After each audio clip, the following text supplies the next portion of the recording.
Thank you, Mr. Mayor. Could I just preface my comments by referring to the Marmot Community Workshop that took place last week as part of the Health and Wellbeing Board's work programme. And I'd like to place on record how pleased I am that the Council is now following the Marmot place-based approach. But I'd like to quote from the report that we were given in conjunction with that workshop. The notes said, austerity policies during the decade 2010 to 2020 in England are associated with worse health and widening health inequalities. Life expectancy stopped rising, and in more deprived areas, life expectancy actually declined and regional inequalities widened.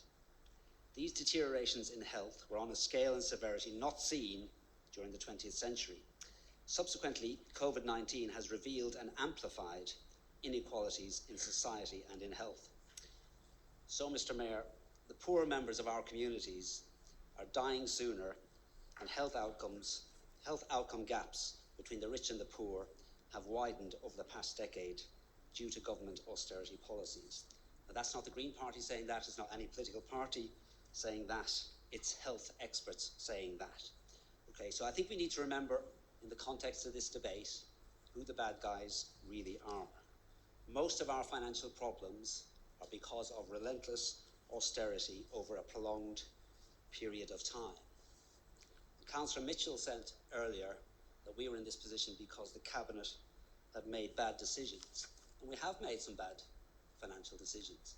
And we've spent much of the last 18 months or so unwinding some of those decisions. But the bulk of our problems are government austerity. And we have senior officers in the Finance Department telling us that yes, we're in a very serious financial position, but so are councils up and down the country. And some of them are in much worse position than us. So we are told, and we are prepared to accept as the Green Group, that we have to accept these conditions because the alternative will be commissioners. So we've accepted that on good faith, and we will proceed on that basis.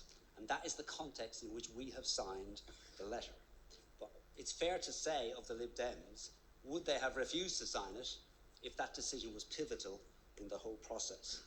And in fairness, their amendment, although we supported it, was about process. It wasn't about the fundamental issues that we are facing as a council.